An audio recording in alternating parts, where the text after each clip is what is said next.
Hello guys, magandang tanghali sa ating lahat.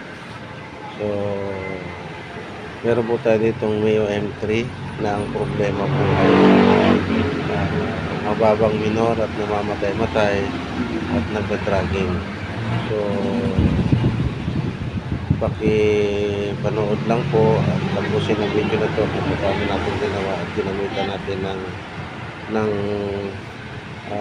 pan-diagnose tools